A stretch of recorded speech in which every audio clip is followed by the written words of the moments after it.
Hello friends, welcome to Praveen study point. दोस्तों, आज की इस वीडियो में हम क्लास 9th एनसीईआरटी हिस्ट्री का चैप्टर नंबर 4 पढ़ने वाले हैं, जिसका नाम है वन्य समाज और उपनिवेशवाद। दोस्तों, इस चैप्टर में बेसिकली हमने ये देखा था कि जब भारत में अंग्रेजों का शासन था, भारत में औपनिवेशिक शासन था, तो उस समय भारत के वन्य समाज किस तरह से प्रभावित हो रहे थे। ठीक है, इस चैप्टर में हमने दो टॉपिक कर लिया था। पहला, वनों का विनाश क्यों, क्योंकि इस समय में, इस औपनिवेशिक काल में भारत में बड़े पैमाने पर वनों की कटाई की जा रही थी, जंगलों का विनाश हो रहा था।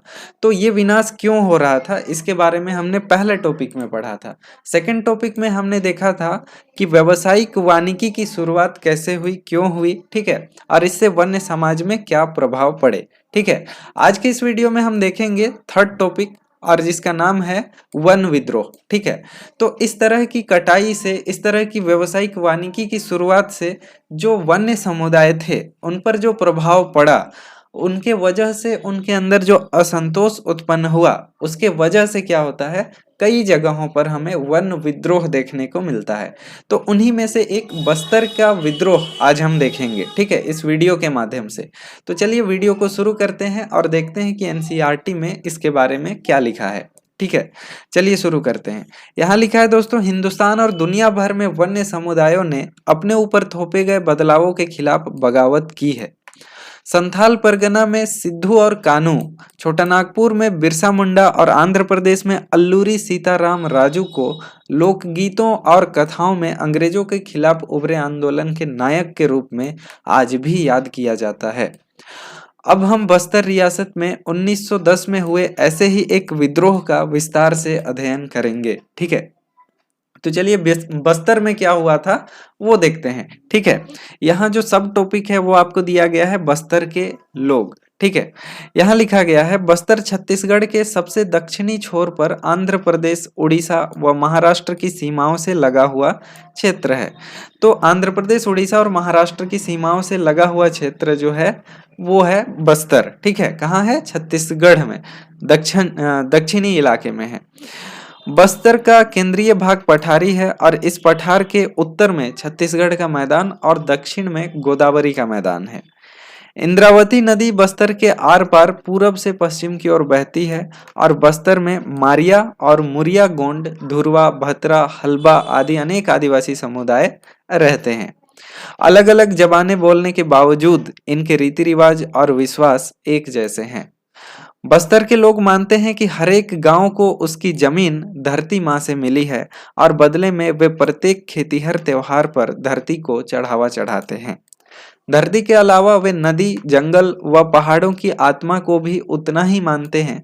क्योंकि हर गांव को अपनी चौहद्दी पता होती है, इसलिए ये लोग इन सीमाओं के भीतर समस्त प्राकृतिक संपदाओं की देखभाल करते हैं। चौहद्दी का मतलब बाउंड्री आप मान सकते हैं। ठीक है, तो हर एक गांव को अपनी बाउंड्री पता होती है, जिससे जिसके अंदर ये लोग अपने प्राकृतिक संसाधनों की देखभाल भी करते हैं। ठीक है, यदि एक गांव के लोग दूसरे गांव के जंगल में थोड़ी लकड़ी लेना चाहते थे या फिर लेना चाहते हैं, तो इसके बदले वे एक छोटा शुल्क अदा करते थे, जिसे क्या कहा जाता था, देवसारी कहा जाता था। ठीक है, देवसारी दंड या फिर मान कहा जाता था। ठीक है, देवसारी दांड या फिर मान कहा जाता था। इस छोटा सा जो शुल्क चुकाया जाता था दूसरे के गांव में जाकर लकड़ी इकट्ठा करने के लिए, उसको। ठीक है, कुछ गांव अपने जंगलों की हिफाजत के लिए चौकीदार रखते थे, जिन्हें वेतन के रूप में हर घर से थोड़ा थोड़ा अनाज दिया जाता था। गाँवों में अगर आप आज भी जाएंगे तो इस तरह की प्रथा आपको गाँवों में देखने को मिल जाएगी। ठीक है, हर वर्ष एक बड़ी सभा का आयोजन होता है, जहां एक परगने यानी गांव का समूह को परगने कहा जा रहा है, जहां एक परगने के गांवों के मुखिया जुटते हैं और जंगल सहित तमाम दूसरे अहम मुद्दों पर चर्चा करते हैं। ठीक है, हर साल गांव का एक समूह जो है उसकी मीटिंग होती थी, जहां सबके मुखिया जुटते थे और कई मुद्दों पर बहस होती थी और चर्चाएं भी होती थी। ठीक है, इस तरह का जीवन था बस्तर के लोगों का। अब देखिए लोगों का भय क्या था, बस्तर के लोगों का भय यहाँ पर देखिए। औपनिवेशिक सरकार ने 1905 में जब जंगल के 2/3 हिस्से को आरक्षित करने, घुमंतू खेती को रोकने और शिकार व अन्य उत्पादों के संग्रह पर पाबंदी लगाने जैसे प्रस्ताव रखे, तो बस्तर के लोग बहुत परेशान हो गए। औपनिवेशिक सरकार मतलब ब्रिटिश सरकार जो है, यानी यहाँ पे कंपनी ने 1905 में जंगल के 2/3 हिस्से को आरक्षित करने और घुमंतू खेती को रोकने, शिकार व वन्य उत्पादों के संग्रह पर पाबंदी लगाने जैसे प्रस्ताव रखे 1905 में। तो बस्तर के लोग इससे बहुत परेशान हो गए। कुछ गांवों को आरक्षित वनों में इस शर्त पर रहने के लिए दिया गया कि वे वन विभाग के लिए पेड़ों की कटाई और ढुलाई का काम फ्री में करेंगे, ठीक है, और जंगलों को आग से बचाए रखेंगे। बाद में इन्हीं गांवों को वनग्राम भी कहा जाने लगा, ठीक है। तो सिर्फ इसी शर्त पर वहां रहने दिया गया कि वे लोग जो वन कटाई होगा, मतलब सीधे और मजबूत वृक्ष को काट कर अंग्रेज ले जाते थे, तो उस तरह के पेड़ों की जब कटाई करेंगे तो वे लोग उसकी ढुलाई करेंगे, और जब जंगल में आग लग जाती है तो इस तरह के आग जो लग जाती थी उससे बचाव करेंगे जंगल का। इन शर्तों के आधार पर इस तरह के अगर काम करते हैं वे लोग, तो उन्हें जंगलों में रहने के लिए दिया गया। और बाद में इन गांवों को वनग्राम कहा गया, इस तरह के गांवों को, ठीक है। बाकी गांवों के लिए बगैर किसी सूचना या मुआवजे के हटा दिए गए, और काफी समय से गांव वाले जमीन के बढ़े हुए लगान और औपनिवेशिक अफसरों के हाथों बेगार और चीजों की निरंतर मांग से त्रस्त थे। इसके बाद भयानक अकाल का दौर आया, पहले 1899 से 1900 में, और फिर 1907 से 1908 में। तो 1907 से 8 में भी भयानक अकाल का समय आया था। वन आरक्षण ने चिंगारी का काम किया। अब इसी समय 1905 में वन आरक्षण देखने को मिल रहा है, इसने और ज्यादा असंतोष फैला दिया, चिंगारी का काम किया वन विद्रोह के लिए, ठीक है। लोगों ने बाजारों में, त्योहारों के मौके पर, और जहां कहीं भी कई गांवों के मुखिया और पुजारी इकट्ठा होते थे, वहां जमा होकर इन मुद्दों पर चर्चा करना प्रारंभ कर दिया, यानी शुरू कर दिया कि कांगेर वनों के धुरवा समुदाय के लोग इस मुहिम में सबसे आगे थे। इस तरह की इकट्ठा होकर चर्चा करने की मुहिम में सबसे आगे कौन थे? कांगेर वनों के धुरवा समुदाय के लोग, क्योंकि आरक्षण सबसे पहले यहीं पर लागू हुआ था। हालांकि कोई एक व्यक्ति इसका नेता नहीं था, लेकिन बहुत सारे लोग नेथानार गांव के गुंडाधुर को इस आंदोलन का एक अहम शख्सियत मानते थे। मतलब नेथानार गांव का एक आदमी था जिसका नाम क्या था? गुंडाधुर।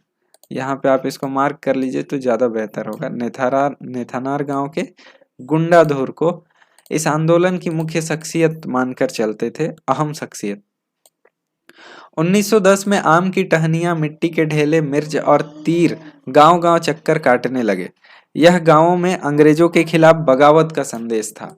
हर एक गांव ने इस बगावत के खर्चे में कुछ न कुछ मदद दी, और बाजार लूट लिए गए। अफसरों और व्यापारियों के घर, स्कूल और पुलिस थानों को लूटा व जलाया गया, तथा अनाज का पुनर्वितरण किया गया। जिन पर पहले हुए उनमें से ज्यादातर लोग औपनिवेशिक राज्य और इसके दमनकारी कानूनों से कहीं न कहीं, किसी न किसी तरह से जुड़े थे। इन लोगों ने ये सब घटनाओं को अंजाम दिया, ठीक है।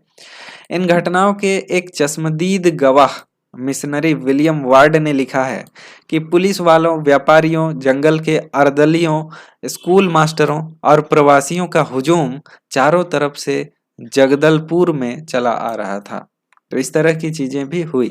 अंग्रेजों ने बगावत को कुचल देने के लिए सैनिक भेजे, और आदिवासी नेताओं ने बातचीत करनी चाहिए, लेकिन अंग्रेज फौज ने उनके तंबुओं को घेर कर उन पर गोलियां चला दी। इसके बाद बगावत में शरीक लोगों पर कोड़े बरसाते और उन्हें सजा देते सैनिक गांव-गांव घूमने लगे। ज्यादातर गांव खाली हो गए, और क्योंकि लोग भागकर जंगल चले गए थे, अंग्रेजों को फिर से नियंत्रण पाने में 3 महीने लग गए, फरवरी से मई तक। फिर से वे गुंडाधुर को कभी नहीं पकड़ सके, और विद्रोहियों की सबसे बड़ी जीत यह रही कि आरक्षण का काम कुछ समय के लिए स्थगित कर दिया गया, और आरक्षित क्षेत्र को भी 1910 से पहले की योजनाओं से लगभग आधा कर दिया गया। मतलब जितना क्षेत्र आरक्षित कर दिया गया था उससे आधा क्षेत्र अब आरक्षित किया गया, और इस योजना को भी अब स्थगित कर दिया गया कि बाद में लगाएंगे। बस्तर के जंगलों और लोगों की कहानी यहीं खत्म नहीं होती। आजादी के बाद भी लोगों को जंगलों से बाहर रखने और जंगलों को औद्योगिक उपयोग के लिए आरक्षित रखने की नीति कायम रही। 1970 के दशक में विश्व बैंक ने प्रस्ताव रखा कि कागज उद्योग को लुगदी उपलब्ध कराने के लिए 4600 हेक्टेयर प्राकृतिक साल वनों की जगह देवदार के पेड़ लगाए जाएं, और लेकिन स्थानीय पर्यावरणविदों के विरोध के फलस्वरूप इस परियोजना को रोक दिया गया।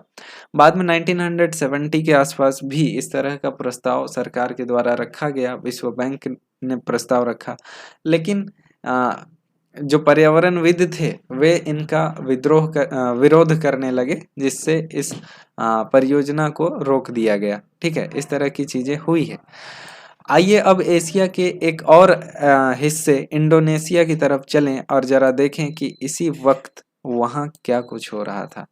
ठीक है, तो एक और इलाका है इंडोनेशिया का जिसको हम जावा के नाम से जानते हैं, और यहाँ भी हम देखेंगे कि यहाँ पर क्या हो रहा है।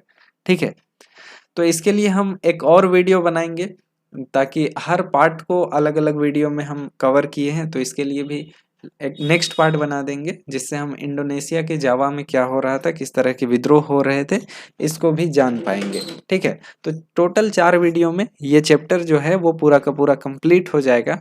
तो आप इन वीडियोस को जरूर देखें ताकि आपको सटीक और सही जानकारी प्राप्त हो सके। ठीक है, किसी का भी इंटरप्रिटेशन आपको हिस्ट्री को एक अलग वे में देखने के लिए मजबूर कर सकता है। इसलिए अगर आपको सही नॉलेज चाहिए तो किताबें आपके लिए बहुत ज़रूरी है, किताबों की लाइनें आपके लिए बहुत ज़रूरी है। ठीक है, तो दोस्तों अगर आप इसी तरह के और भी वीडियोस देखना चाहते हैं तो हमारे चैनल प्रवीण स्टडी पॉइंट को सब्सक्राइब कर सकते हैं, और वीडियो को लाइक शेयर ज़रूर करें। मिलते हैं इसी तरह के और भी वीडियोज़ में, तब तक के लिए धन्यवाद। जय हिंद।